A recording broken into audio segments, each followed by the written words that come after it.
Assalamualaikum warahmatullahi wabarakatuh. Perkenalkan, nama saya Astri S dari Akuntansi Syariah dengan NIM 230404063. Jadi pada kesempatan kali ini untuk pembahasannya itu terkait dengan tinjauan pemrosesan transaksi dan sistem enterprise resource planning. Nah, untuk pembahasan untuk saat ini yaitu terkait dengan menjelaskan 4 bagian dari siklus pengelolaan data aktivitas utama masing-masing. Untuk mengetahui lebih jelasnya, yuk simak videonya. Tahap pertama dalam siklus pengelolaan data adalah input. Input adalah masukan, di mana data-data yang sudah dikumpulkan itu dimasukkan ke dalam komputer lewat alat input atau input device. Input itu dapat berupa pengetikan huruf atau angka, scan barcode atau gambar, scan airfit, hasil foto, suara, video, dan sebagainya. Input bisa dikatakan sebagai pintu masukan untuk seluruh data yang dibutuhkan dan melakukan untuk proses selanjutnya. Tahap kedua dalam siklus pengelolaan data itu adalah proses, di mana proses adalah aktivitas pusat dari siklus pengelolaan data, di mana data yang sudah diinput itu akan diolah menggunakan metode tertentu yang ditentukan oleh perusahaan ataupun organisasi. Nah, tahapan proses ini bisa berupa proses perhitungan, membandingkan, mengklasifikasikan, pengurutan, pengontrolan, atau pencarian dalam penyimpanan data. Tahap ketiga dalam siklus pengelolaan data yaitu adalah output. Nah, output adalah tahap menghasilkan keluaran dari pengelolaan data yang sudah dilakukan melalui rangkar keluaran atau output device. Nah, hasil output dari pengelolaan data ini itu adalah informasi. Seperti yang sudah disebutkan sebelumnya, kumpulan data yang diolah dengan tepat itu dapat memberikan informasi yang berguna. Informasi ini dapat menjadi insight bagi penggunanya dalam memajukan bisnis dan pelayanannya. Oleh karena itu, informasi yang diperoleh dari output hasil dari pengolahan data itu harus diperhatikan dan dipahami dengan baik. Tahap yang keempat dalam siklus pengolahan data yaitu distribusi dan store. Nah, informasi yang telah diperoleh dari output hasil pengolahan data itu perlu didistribusikan ke pihak terkait yang membutuhkan informasi tersebut.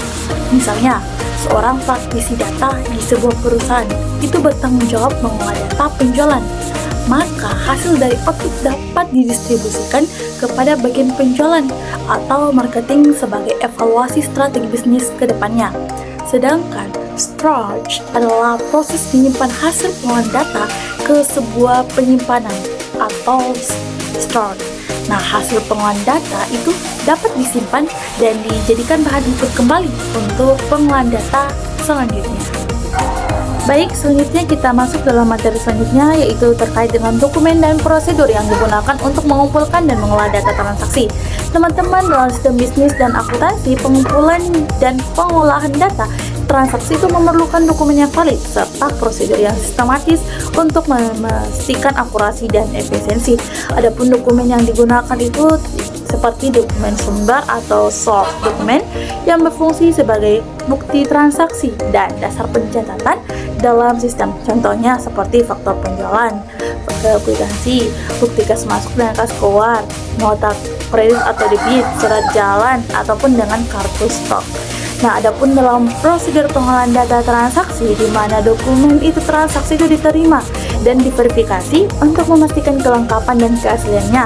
Setelah itu dicatat dalam buku-buku akuntansi seperti jurnal penjualan, jurnal pembelian, jurnal kas, jurnal umum, kemudian dikelompokkan berdasarkan jenis transaksi seperti penjualan, pembelian, penerimaan kas, dan pengelolaan kas, lalu diolah untuk menghasilkan informasi keuangan seperti laporan laba rugi, neraca, dan laporan arus kas.